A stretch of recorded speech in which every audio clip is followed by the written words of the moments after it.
We're live. Okay. We're going to bring this meeting to order. It is 9 o'clock. I'm going to appoint Keen Hudson to fill in for our meeting here for today. So we can have a quorum. Thank you, Keen.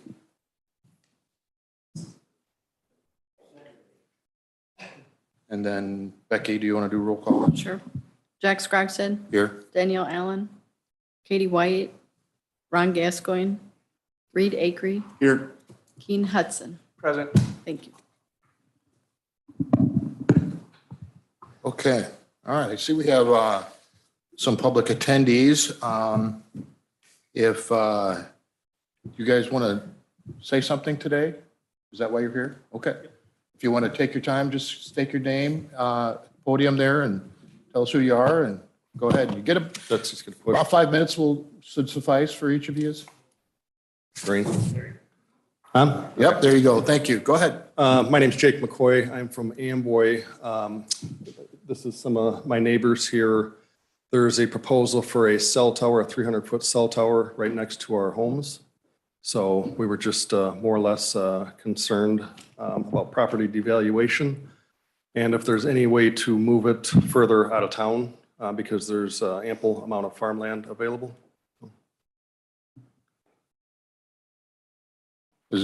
I can't answer your question because you're just supposed to speak. So Yeah, so Is that- we're, go I mean, ahead. that's more, I would say it's going to affect probably 75 homes in that area, in that quarter-mile radius. So more or less, we're just trying to find out, again, about relocation of the tower. So okay. that's anything. Anybody else want to speak? Yeah, and I mean, as far as the property devaluation, that's a lot to go with the health concerns of living so close to it's going to be a 5G tower. So, yeah, we did have a meeting yesterday. I mean, it was somewhat on short notice, but we had around 25 neighbors in attendance. And I guess our next step is probably to have, or we're going to be searching for a public hearing. So that's, we're going off of what the state statute states, so. Okay. All right. Anything else? Anybody else? Yeah.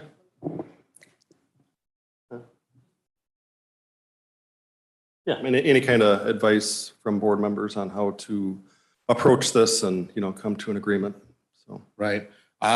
From this point where I'm at right now, I'm not allowed to, or I can't give you any advice. I haven't gotten anything really to share with you. I just found out a couple minutes ago what you guys were here for, so I haven't even got any information for myself Understood. to educate myself either. So, Yeah. so that's what I have from Yeah. my standpoint at this particular junction. So, but Jack, if I might intervene or Sure. interrupt for just a second. Jacob, I'm Wendy Ryerson, and I'm one of those that is scheduled to meet with you this afternoon, I believe at 1 o'clock, right?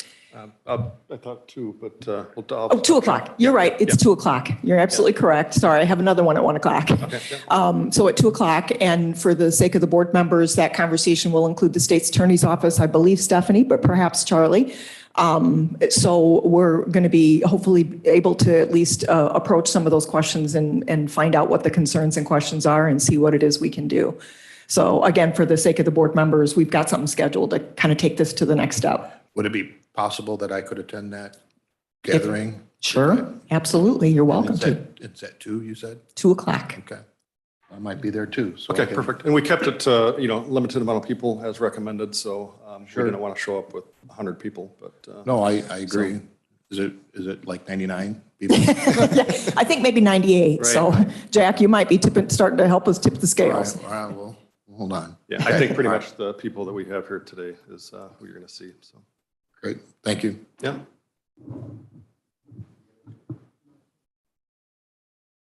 Nobody else?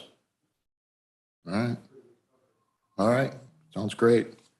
Okay, all right, so we have some board members present, some department heads.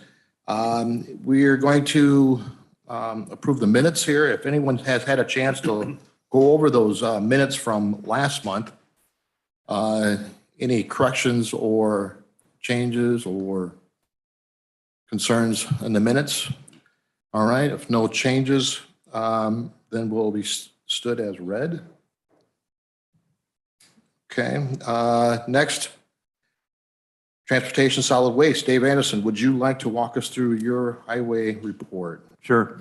It won't go project by project here. You can kind of read what's in there and where we're at with a number of different projects we've got going on this summer. As it states there, there's about $5 million worth of work. And just to give you an idea, we're probably complete with about $1 million of it right now. And you can see there's a number of them looking to start up here mid-July. So, and those are some of the higher dollar value projects. So we're looking forward to getting everything wrapped up here, you know, by fall. And as you can see, we're required to go by the FHWA standards, the MBIS program for all bridges over 20 feet in clear span to do regular inspections. We are not for anything less than 20 foot, but we are currently in the process of looking at our smaller structures, we'll just call them, getting those inventoried and kind of rated a little bit, just so we have an idea of what's out there. It's not a requirement, but just felt it wasn't a bad idea to also include those. Other than that, we do have the board action item of a intergovernmental agreement. I would suggest that we just leave that on the table for now. There's some things we need to talk about with South Dixon Township and some things that Charlie and I just haven't had a chance to discuss at this point. So I would just recommend just leaving that on the table for the time being until we can make sure everything's worked out before we completely take it forward here. Okay, all right. Well, what we'll do is we'll leave that on the table, and it'll just stay there on the table until we need to bring it up. So we won't even have it on the agenda for next month unless we have some action on it. Okay, sounds good. Great. Thanks, Dave, for that report. And I just wanted to thank everyone also on the department heads who did provide a written report along with their verbal report today. Again, as we board members, as we're looking at your reports, we can actually read it and listen to it at the same time. And it just makes it more accessible to not only to us, but also the public. So when this becomes out for the public can actually read those reports rather than having to sit and listen to the video to find out what's going on in their division. So I appreciate all department heads who did what I requested, I guess. So, all right, Jennifer, would you like to walk us through your assessor's office report? Good morning. Morning. Sure. So for this month, we've had our Board of Review organizational meeting and farmland assessment meeting. Took place on June 29th. And for the Board of Review, that's basically just the opening up meeting for the year where we review the rules and approve them and kind of get the Board of Review ready for the fall season when appeals start to come in. We elected Lori Urbis, who's been on the Board of Review for several years, as our new chairman with the retirement of Tom Mead. So Lori Urbis is the new chairman for the Board of Review, and that was basically it for that opening meeting. Also, the same day, we had our farmland assessment review committee meeting, and that's a once-a-year meeting where that committee meets and approves the current certified values. So they approved the 2024 certified values for the farmland values, which are up 10% increase of the previous year's productivity index of 111. And that's been how that's been happening for the past several years. And that is $46.87 for this year. So we had those two meetings and those went well, and farmland won't meet again until next year now. And like I said, Board of Review will be meeting in the fall when appeal season gets going. Then we had our owner occupied leasehold exemption deadline was July 1st. That's what was really the busiest in this last month, is everybody coming in to get those exemptions this last month before that deadline. We had about 620 applications for that leasehold exemption this year, and there's only been about 23 denied. Now, those 23 that have been denied, they still have time to pick up their applications, look at our notes from what was wrong with the applications or leases that didn't meet the requirements, and resubmit. Those will have until September 1st to resubmit if they do that. So, but that's a pretty good ratio, I thought, 621 applications altogether, and only 23 of them that have problems. And hopefully most of those people will come in and pick them up and get those taken care of for us. So I thought they were pretty good statistics this year. And our 2023 quadrennial reassessment review and updating our farmland is mostly complete. What we're working on now is to process the items on our annual township task list. So that's in the works. And then I've been working on the 2024 budget. So that's kind of where the assessment office sits for this month. As you can see, I don't have Sammy here with me for the GIS report. He is at an Esri conference, and Esri is actually the software that makes our GIS software. And so it's really the big head of our GIS software. And so he's at that conference, and he's hoping to learn some new trends and best practices for our GIS. He has been working really hard, and with our consultant from Cloud Point, Virginia, they have been really getting our new GIS environment set up, with moving the servers over to the other building and getting those new servers. We knew that GIS had a lot of problems and had some crashes in the last year or two.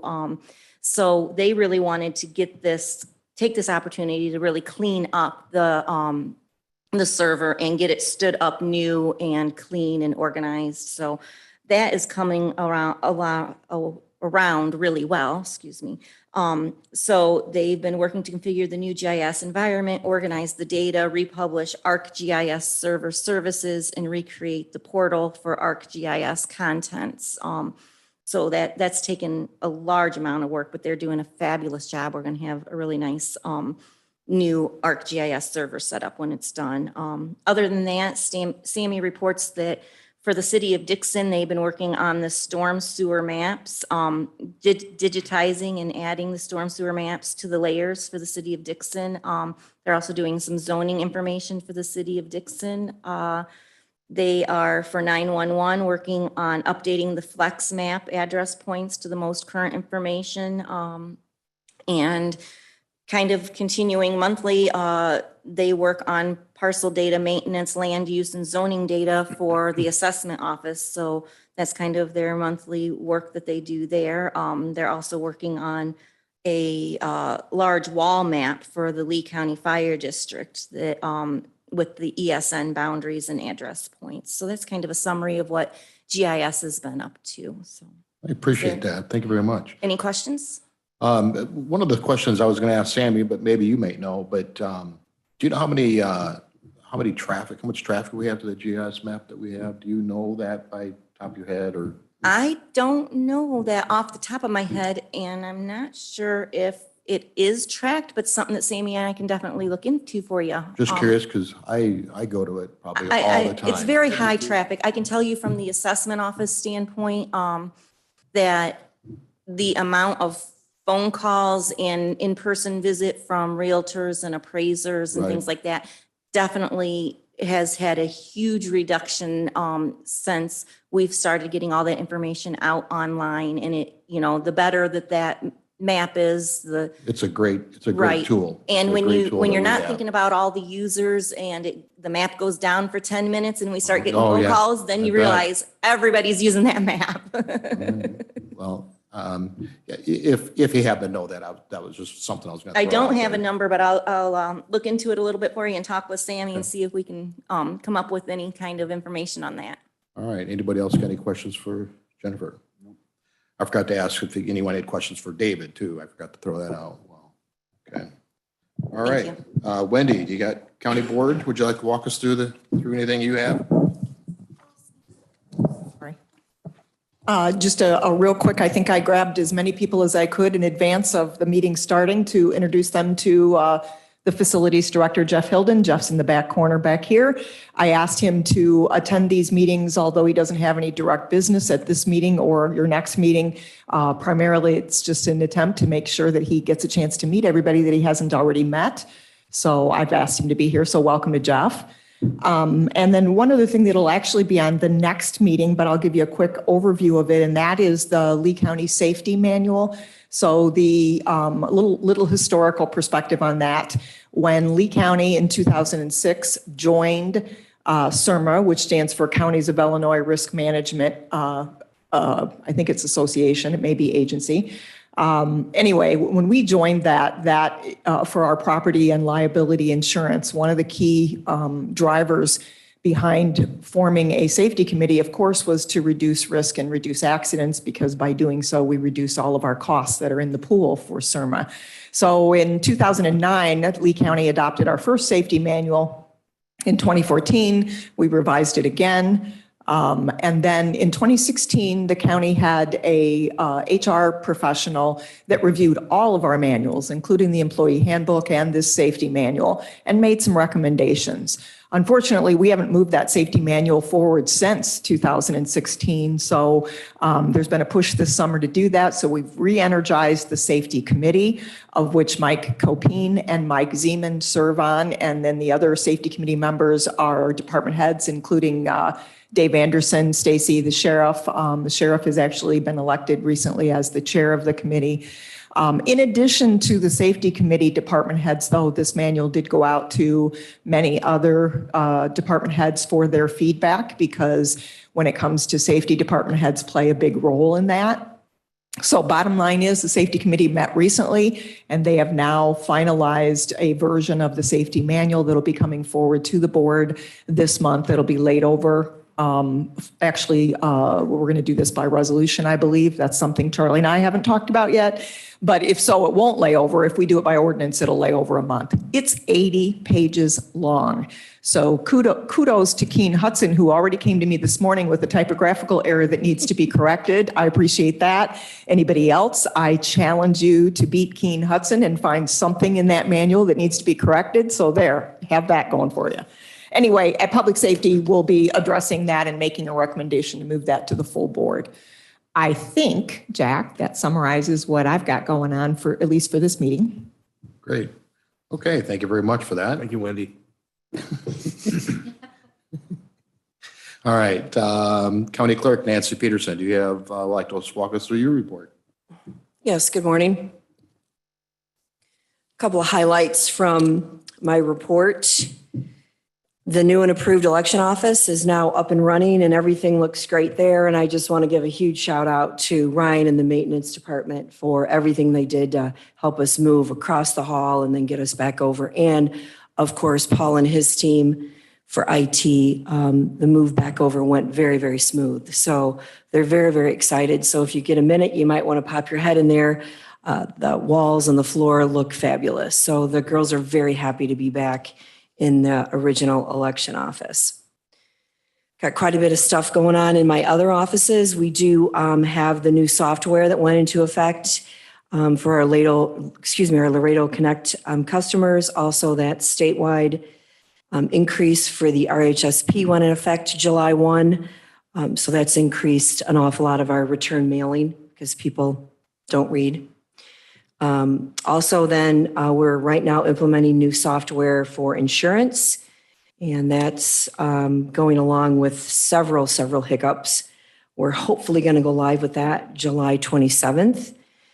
I also want to just remind everyone that hopefully they looked at that email that Wendy sent out about the Illinois Notary Act.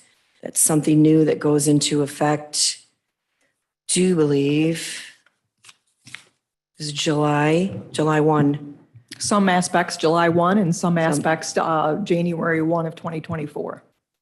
So if you have any questions about that, please, I can hopefully help you with that, or Wendy can also. And then I'm in the process right now of interviewing for one opening that I have in my office that's on the second floor. And that person, hopefully I will be able to get cross-trained in my 3 different desks that we have on the second floor, which is recording, redemption, and vitals. So that's my report. Any questions? Any questions for Nancy? Thank you, Nancy. All right, IT, Paul Gorski, would you like to walk us through your report? Thanks. Hello. Okay, yes. But before I get to my report, I want to, we don't have a tool right now that monitors, kind of tracks the click-throughs and the like that you were asking about. Sure. If that's of interest, I mean, and you're not taking an action on it but if you want to give me direction, I can work with Jennifer and the other department heads and see what they're looking for, and then maybe squeeze that request into the budget coming up. If you, would you? It was just, I was just curious. It's Is there any other nothing- board members mentioned it, wanting to Nope, know? nothing. Okay. Nobody said anything to me. It was just something that I was curious about All personally. right. Well, it's a pretty much standard feature that, you know, most organizations have, and it would be useful to know, because going forward, it would give us an idea of what to focus on retooling our web assets. You know, where do we emphasize time and energy on, see where the public's visiting. So I know that that's, you know, one of the most popular, you know, links on the site. So regarding my updates, we're very excited to Tri-City Electric gonna come in and hopefully wrap up the security camera installations in new courts, and that's grant funded.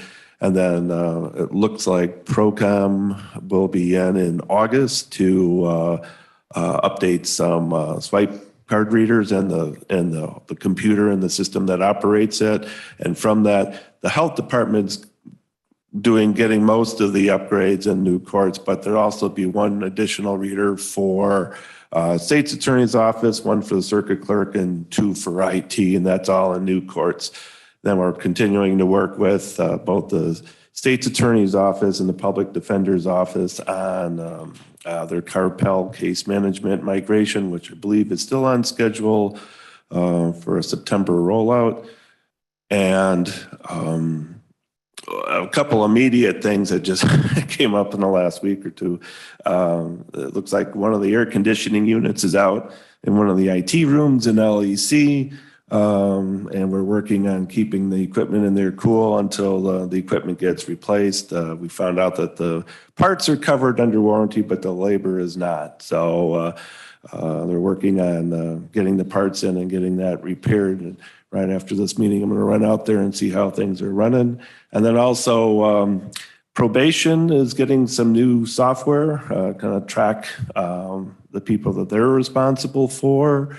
And we had some scheduled training in the EOC EMA area next week, but that's being used now, I guess, by Illinois Emergency Management and the Small Business Association for the interviewing and dispersal, or at least collection of information on the some emergency disaster funds as a result of some weather that came through in earlier this spring.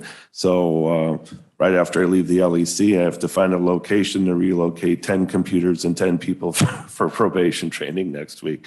But we think we can fit that on the 4th floor in new courts. But right now, that's those. Oh, the one thing, we deployed a software patch management system, which sounds kind of boring to some people, but it's really exciting in terms of we're going to be able to better monitor software updates and keep computers and servers updated using this this tool, which will help in cybersecurity and reliability for all of the computer assets in Lee County. So we're really excited about that too.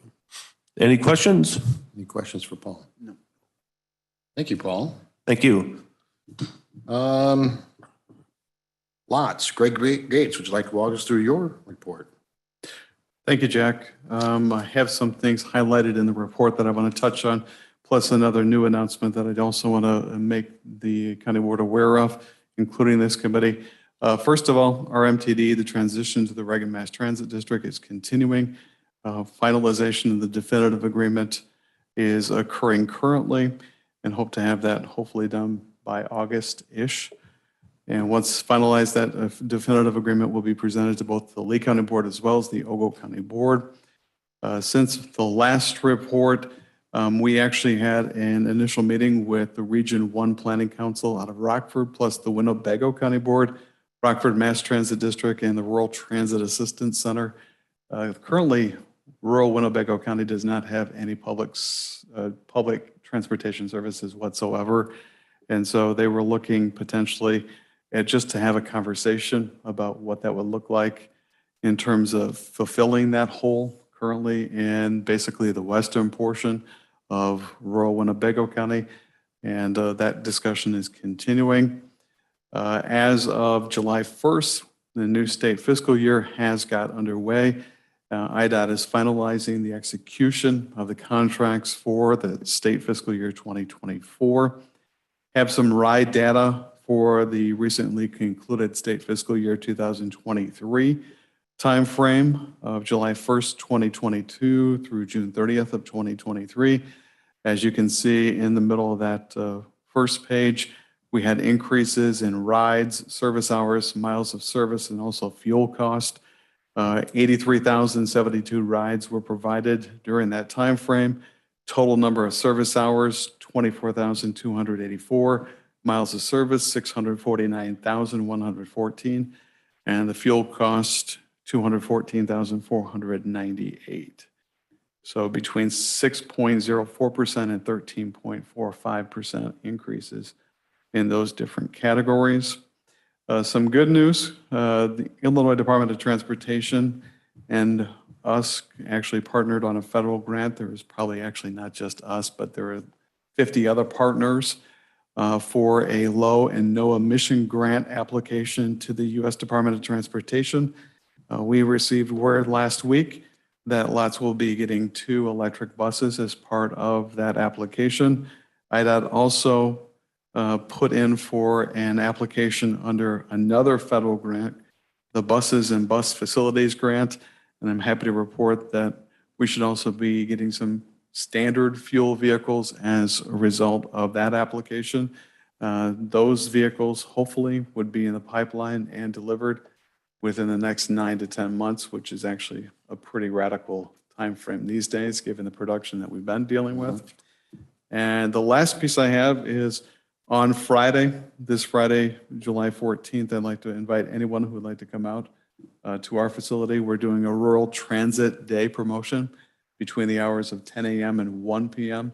Come out and visit, take a tour of our facility, our facilities out there, and be part of the Rural Transit Day promotion, which is a national effort through the American Public Transit Association, or APTA, as it's known. So that is my report, unless anybody has any questions. What was that date again? July 14th, 10 a.m. to 1 p.m. And we'll probably have some light, not hors d'oeuvres, but light snacks. Okay. Any questions for Greg? No. All right, thank you. Chris is not here, but he did submit his report.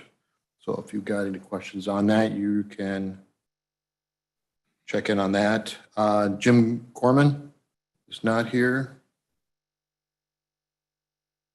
Dee Duffy, would you like to walk us through your report? Zoning. Good morning, sorry. Morning. The first part of our report is from the Zoning Board of Appeals that heard 5 petitions last Thursday night. The first 2 petitions, petitions 23, 1610, 1611, were map amendments for petitioner HTIMS, wanting to change R2 single-family residential zoning to a C2 planning, office, and business, proposing to build more buildings for their Addison automatic business. Petition 23P1612 was for a map amendment to amend the I3 heavy industrial zoning and replace that with a C3 general business zoning. Petition 23P1613 proposes to revoke the special use on the property for an adult entertainment establishment. Petition 23P1614 proposed to eliminate the special use on this property for the use of selling automobiles. These last two petitions have not made use of the special use for over 3 years, and it is the zoning office and the zoning board of appeals recommendation to the county board to revoke the special uses on these properties. And I will then turn it over to Alice to finish up the report.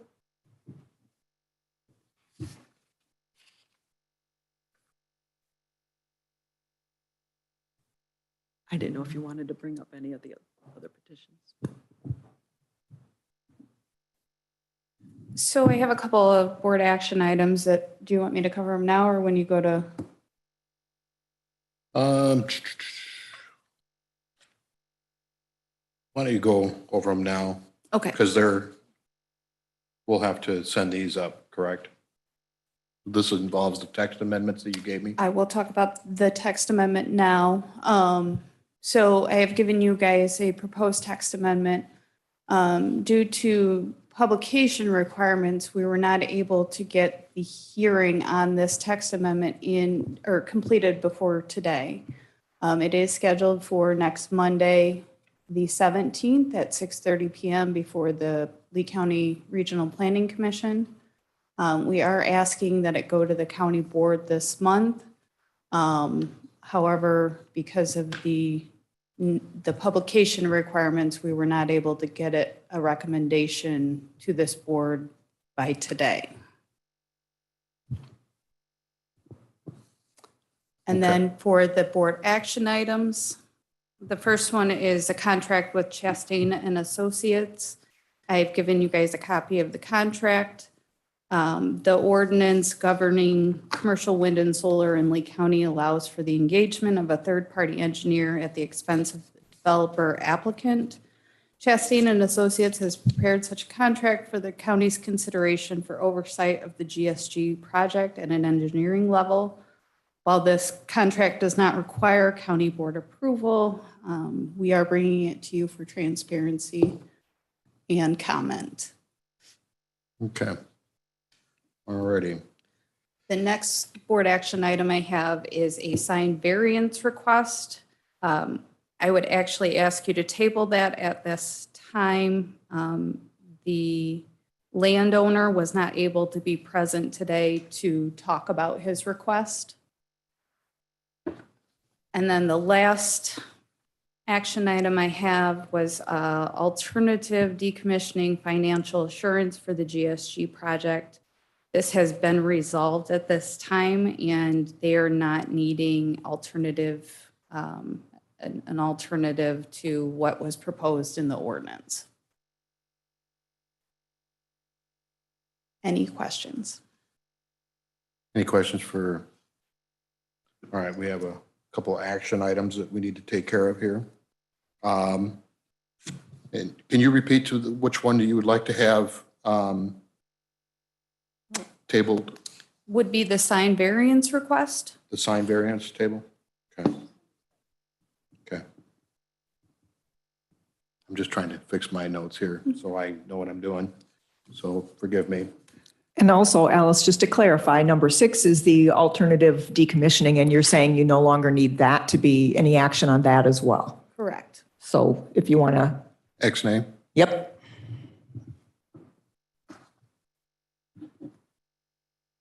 Okay, all right.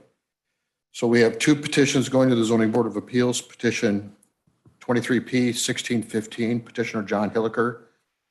PPN number 060923-300-006. Special use operate from a property from on-site employee. Petition B 23P 1616, petitioner Wiggins Solar LLC. PPN 18-08-11-400 014 special use for a solar energy system in Dixon Township. Is there anyone opposed to acting on both petitions at the same time? No. If not, is there a motion to move petition 23P 1615, 23P 1616 to the executive committee for inclusion on the county board agenda? Move. Mr. Hudson's first. Second, Mr. Reed. All right, any discussion on those particular items? Okay, all right, no discussion. All those in favor say aye. Aye. All opposed, same. All right, motion carried. Okay, we have 5 petitions coming from the Zoning Board of Appeals. Petition 23P 1610, petitioner HTIMS LP, parcel number 10-13-14-301-006. It's a map amendment from an R2 single-family residential district to C2 planned office and business district for a small equipment sales service repair, Harmon Township. Then there's also 23P 1611, petitioner HTIMS LP, PPN 10-13-14-301-008, map amendment, R2 single family residential district to a C2 planned office and business district for small equipment sales, service, and repair, also in Harmon Township. There's also a petition 23P 1612, petitioner Lee County Zoning Office, PPN 20-11-23-100-005.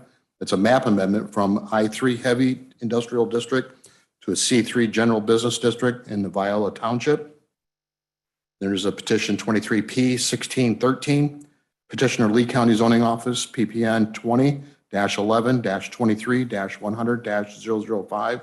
It's a revocation of special use there in the Viola Township. And there's also a petition 23P 1614, petitioner Lee County Zoning Office, PPN 20-11-23-11, or I'm sorry, -100-006, revocation of the special use in the Viola Township. Is there any objection to acting on all 5 petitions at the same time, at one time? No. Okay, if not, is there a motion to move petitions 23P 1610, 23P 1611, 23P 1612, 23P 1613, and 23P 1614, all to the executive committee for inclusion on the July County Board agenda? So move. Second. First by Mr. Reed and second by Mr. Hudson.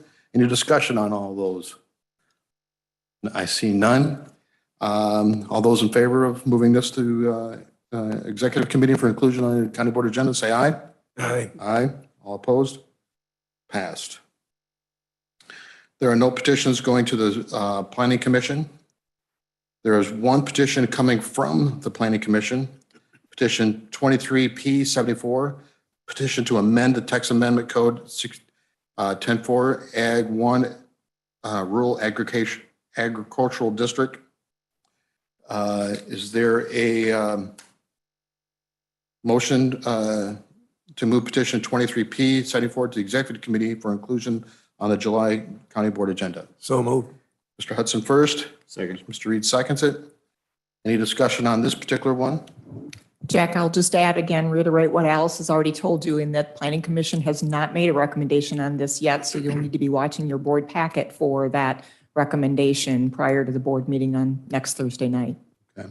All right, everyone's aware of that as well. Okay. All right, any more discussion on that? All right, all those in favor, say aye. Aye. Aye. All opposed? Motion passed. Okay, the next is the contract with Chastain Associates. There's a board action request form for the contractual for Chastain Associates in the on board. Does anyone have any questions?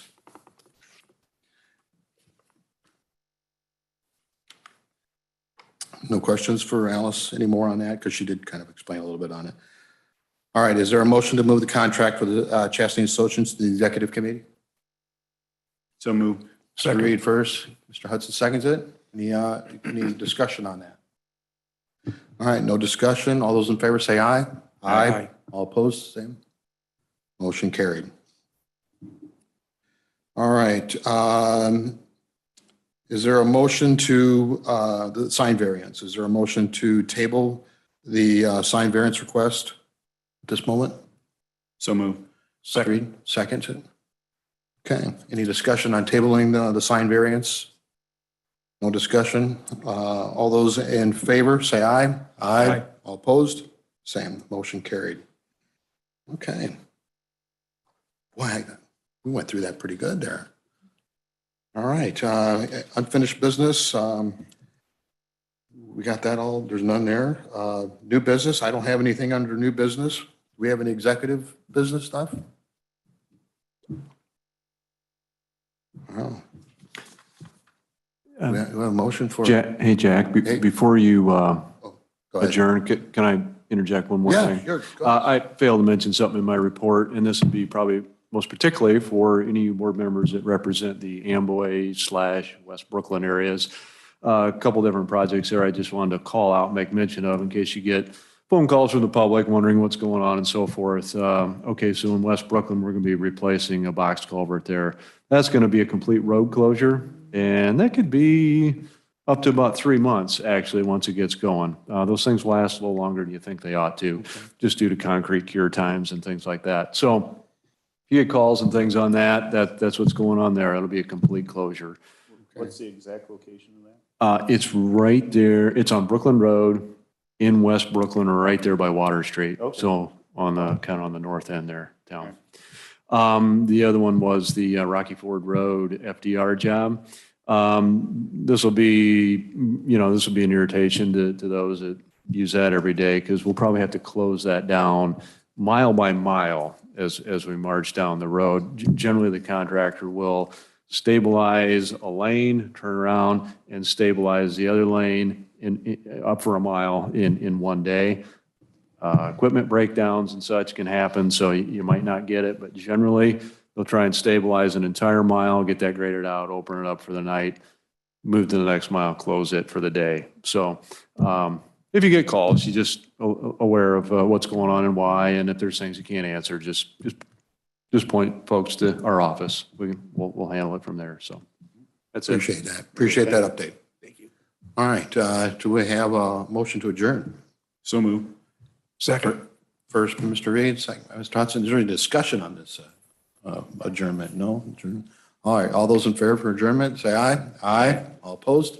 That passed also. All right. Thank you, guys.